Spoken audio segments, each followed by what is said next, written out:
ABP news आपको रखे आगे।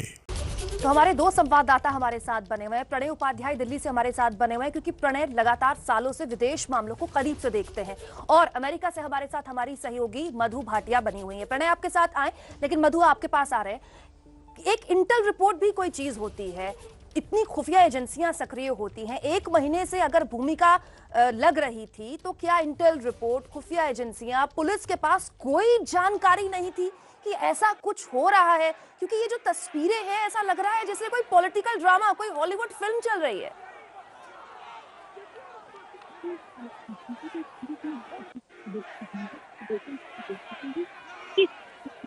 मधु, आपकी आवाज बिल्कुल नहीं आ रही है। आपकी तरफ से अगर कोई तकनीकी दिक्कत है तो कृपया ठीक कीजिएगा, क्योंकि आपसे अपडेट लेना है हमें ग्राउंड जीरो पर। प्रणय, इस सवाल का जवाब दे पाएंगे क्या? जहाँ तक इंटेलिजेंस रिपोर्ट का सवाल है, इंटेलिजेंस रिपोर्ट बाकायदा थी और इंटेलिजेंस रिपोर्ट ही नहीं, इसके जो नमूने हैं, इसके जो उदाहरण हैं, इसके जो प्रिकर्सर्स हैं, वो वॉशिंगटन की सड़कों पर पिछले कई दिनों से काफी बार नजर आ चुके हैं। जहाँ तक तैयारियों का सवाल था, पुलिस प्रशासन की तरफ से तैयारी रखी गई थी, लेकिन जिस तरीके से प्रोटेस्ट हुआ और जिस तरीके से इंसाइट किया गया मॉब को, जिस तरीके से भीड़ ने कैपिटल हिल को घेरा, ये आशंका शायद किसी को भी नहीं थी कि इस तरीके से जो जॉइंट सेशन है उसमें भीड़ घुसने की कोशिश करेगी, उसे डिसरप्ट करने की कोशिश करेगी। तो सुरक्षा कर्मियों ने इसीलिए कैपिटल हिल को तत्काल लॉकडाउन में किया। जिस समय बहस शुरू हुई थी, सेशन को शुरू हुए महज 1 घंटा भी नहीं हुआ था और उस दौरान ही ये घटनाक्रम सामने आया और उसके बाद पूरा लॉकडाउन कर दिया गया कैपिटल हिल को, और न किसी को अंदर आने की इजाजत थी, न बाहर जाने की इजाजत थी। लेकिन जिस तरीके से भीड़ अंदर घुसी, उस भीड़ में जिस तरीके की चीजें, तस्वीरें नजर आई, वो सब पूरी दुनिया के सामने है। लेकिन निश्चित रूप से जिस तरीके की बातें हो रही हैं, जिस तरीके से इंसाइट किया गया, जैसे खुद अमेरिकी राष्ट्रपति की तरफ से बयान आए, उन्होंने भीड़ को लीड किया, ये निश्चित रूप से पूरे अमेरिकी लोकतंत्र के लिए बहुत बड़े सवाल खड़े करता है। बिल्कुल बिल्कुल प्रणय, आप लगातार बने रहिए। आपको याद दिला दें कि आपके चैनल एबीपी न्यूज ने सबसे पहले नमस्ते भारत की एक्सक्लूसिव तस्वीर आप तक पहुंचाई है। किस तरीके से अमेरिका में कैपिटल हिल पर हमला हुआ है, ट्रंप के समर्थक एकाएक यहां पहुंच गए उनके समर्थन में, और उसके बाद पुलिस कर्मियों और ट्रंप के समर्थकों के बीच हिंसक भिड़ंत हुई है, जिसके बाद उन्हें कंट्रोल करने के लिए आपको बता दें नेशनल गार्ड्स को बुलाना पड़ा। अमेरिका में मचे इस बवाल को लेकर भावी राष्ट्रपति जो बाइडेन ने ट्रंप और प्रदर्शनकारियों पर निशाना साधा है। बाइडेन ने प्रदर्शनकारियों के बारे में यह कहा है कि ये प्रदर्शनकारी नहीं बल्कि अतिवादी यानी एक्सट्रीमिस्ट हैं और उत्पात मचाने वाले हैं। बाइडेन ने कहा कि ये विरोध नहीं विद्रोह है, ये बस मुट्ठी भर अतिवादी हैं, एक्सट्रीमिस्ट हैं। हंगामे के बाद बाइडेन ने ही ट्रंप से अपील की कि आप अपने समर्थक प्रदर्शनकारियों से शांति बनाए रखने के लिए कहें। बाइडेन ने प्रदर्शनकारियों को आड़े हाथों लेते हुए इस अमेरिका के लोकतंत्र पर सबसे बड़ा हमला बताया। जो सबसे पहला रिएक्शन बाइडेन का आया था, ये उस वक्त था जब वो डेलावेयर में थे। सुनाते हैं आपको। A small number of extremists dedicated to lawlessness. This is not dissent. It's disorder. It's chaos. It borders on sedition. And it must end now. A small number of extremists dedicated to lawlessness. This is not dissent. It's disorder. It's chaos. It borders on sedition, and it must end now. Joe Biden ने कहा ये असहमति नहीं बल्कि अराजकता है। तस्वीरें आप देख रहे हैं कैपिटल हिल यानी कि वॉशिंगटन में जो अमेरिका के संसद भवन है, उसके बाहर और भीतर की तस्वीरें, किस तरह से वहां पर ट्रंप के समर्थकों ने अराजक माहौल पैदा कर दिया है। इसका परिणाम ये हुआ है, इस बड़ी खबर को हम लगातार आपको दिखा रहे हैं, इसका परिणाम ये हुआ कि राष्ट्रपति डोनाल्ड ट्रंप के ट्विटर अकाउंट को 12 घंटे के लिए सस्पेंड कर दिया गया। प्रदर्शनकारियों और सुरक्षा बलों की भिड़ंत के बीच एक महिला प्रदर्शनकारी की मौत भी हो गई है।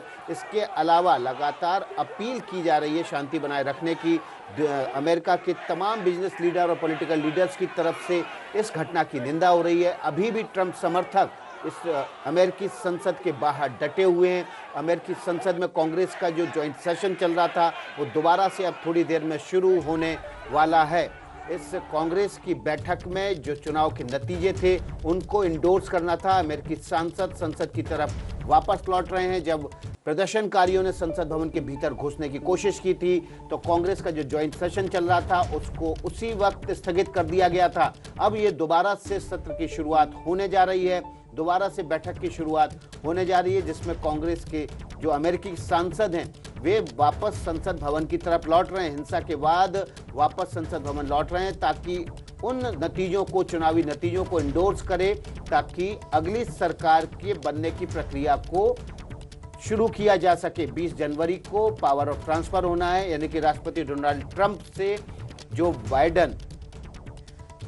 तो हमारी सहयोगी मधु भाटिया झा लगातार अमेरिका से लाइव हमारे साथ बनी हुई है। मधु, पूरी भूमिका आपने हमें समझाई। एक बार फिर से हम चाहेंगे जो दर्शक अभी अभी हमारे साथ जुड़े हैं, आप उन्हें फिर बताएं कि अभी वहां पर क्या हालात हैं, क्योंकि अभी जानकारी हमने दर्शकों को दी कि संयुक्त सत्र जो कि रुक गया था वो अब शुरू हो गया है।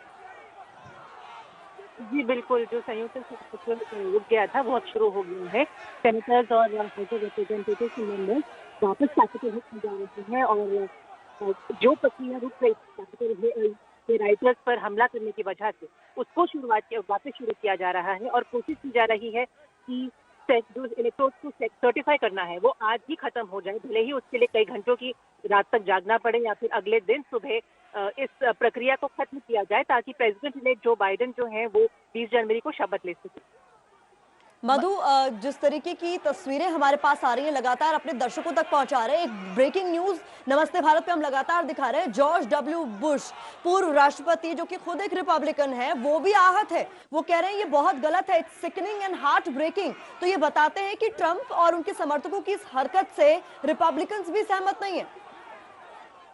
जी बिल्कुल, रिपब्लिकन ही सहमत नहीं है इस बात से। और यहाँ तक बात हो रही थी कि जब आज का कांग्रेस का सेशन शुरू हुआ तो जब हर राज्य के वोट्स को सर्टिफाई किया जाए, तब पहले ही ट्रंप ने बोल दिया था अपने वाइस प्रेसिडेंट माइक पेंस को कि आप इस पूरी प्रक्रिया को खारिज कर दें और कहें कि ये जो इलेक्टोरल वोट्स हैं वो जो बाइडेन के खाते में नहीं जाएंगे। लेकिन माइक पेंस ने जब ऐसा नहीं किया तो उन्होंने खुद ये कहा कि ये जो माइक पेंस है ये गद्दार हैं और इनमें हिम्मत नहीं है। उन्होंने उनको कावर्ड बुलाया।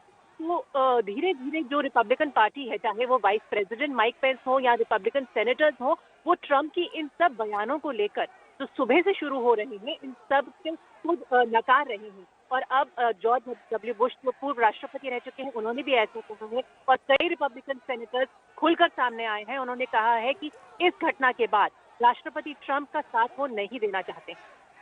जी मधु, हमारे साथ हमारे सहयोगी प्रणय उपाध्याय भी लगातार बने हुए हैं। प्रणय उपाध्याय अमेरिका में उस वक्त भी थे जब राष्ट्रपति के चुनाव चल रहे थे। उन्होंने ये जो माहौल था उसकी शायद नींव पड़ते देखी थी उस वक्त। सीधे प्रणय का रुख करते हैं। प्रणय, अब जो हालात बन रहे हैं, पूरी दुनिया जो एक मजबूत लोकतंत्र के तौर पर, वहाँ पर तमाम आज़ादी के तौर पर, नियम कानूनों के मानने वाले लोगों के तौर पर अमेरिका को देखती और जानती थी, पूरी दुनिया सन्न है इन तस्वीरों को देखकर। निश्चित रूप से, बिल्कुल सही कहा आपने विकास। पूरी दुनिया अमेरिका को एक बीकन की तरह देखती थी, यानी ये लोकतंत्र की मशाल के तौर पर अमेरिका को प्रस्तुत किया जाता था। लेकिन जो तस्वीरें सामने आ रही हैं वॉशिंगटन से, वो निश्चित रूप से अमेरिकी लोकतंत्र के लिए कतई अच्छी नहीं है। और इसीलिए इस समय अगर आप देखें कि जो सेनेट के अंदर जो हाउस ऑफ जॉइंट सेशन के दौरान जो शख्स बोल रहे हैं वो मिच मैकॉनेल हैं, जो कि रिपब्लिकन पार्टी के हाउस मेजॉरिटी लीडर हैं, और वो इस चीज को कह रहे हैं कि हम आज ही संवैधानिक प्रक्रिया के अनुसार इसे क्लियर करेंगे और इस तरीके से अगर चुनावी नतीजों को पलटने की कोशिश की जाती है तो वो ठीक नहीं है, ये बिल्कुल नहीं होना चाहिए।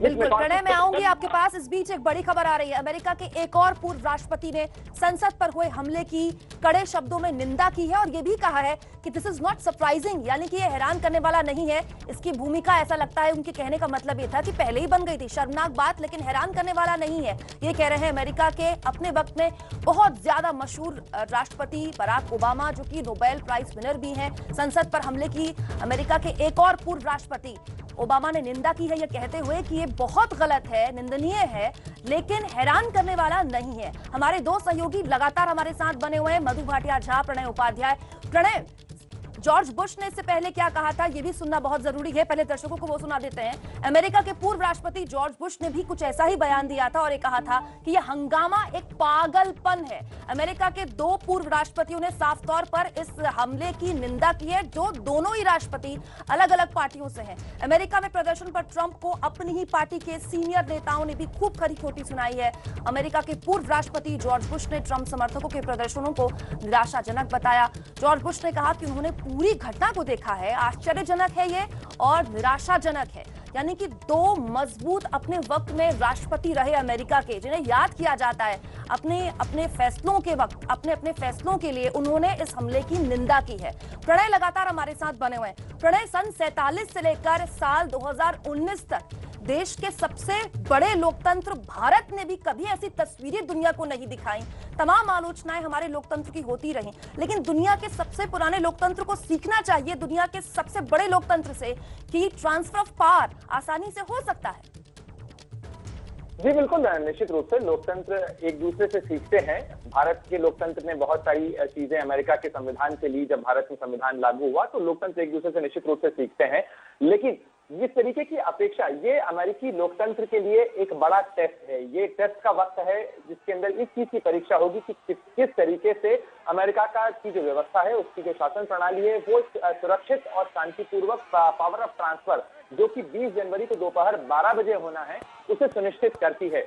मार्क एस्पर, जो कि ट्रंप के साथ कुछ दिनों पहले तक डिफेंस मिनिस्टर थे, उनका भी बयान आया है और उन्होंने कहा है कि अमेरिकन मिलिट्री को इस चीज से दूर रहना चाहिए, जिसे बहुत ट्रस्टेड इंस्टीट्यूशन माना जाता है, और कोई भी ऐसी चीज नहीं होनी चाहिए जो कि अमेरिकी लोकतंत्र पर धब्बा लगाए। तो निश्चित रूप से बहुत सारे बयान आ रहे हैं, बहुत सारे लोग बोल रहे हैं और ट्रंप के अपने समर्थक के साथ खड़े रहे हैं। प्रणय, इस वक्त मैं आपको रोकना चाहूंगी। इस बीच एक और बड़ी खबर आ रही है। आपको बता दें, इस वक्त की बड़ी खबर, अमेरिकी संसद की कार्रवाई एक बार फिर से शुरू हो गई है। हंगामे के बाद यहां से सभी सेनेटर्स को बाहर निकाला गया था, लेकिन देखिए अंदर की तस्वीरें, भीतर की तस्वीरें, जहां पर हिंसा के बाद एक बार फिर से सदन शुरू हो गया।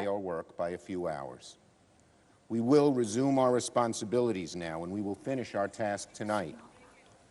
The House and Senate chambers will be restored. तो एक तरफ वो हंगामा जिसके बाद सदन की कार्रवाई को रोकना पड़ा था, और आपको बता दें कि संवैधानिक तौर पर बाइडेन को इलेक्ट कर दिया जाएगा बतौर राष्ट्रपति, उसी के लिए पूरी कार्रवाई हो रही थी, जिसे हंगामे के बाद रोक दिया गया। और दूसरी तस्वीर वो जहां पर हंगामे के बावजूद जब माहौल थोड़ा शांत हुआ तो एक बार फिर से कार्रवाई सदन की शुरू हो गई। छोटा सा ब्रेक, फौरन हाजिर होंगे।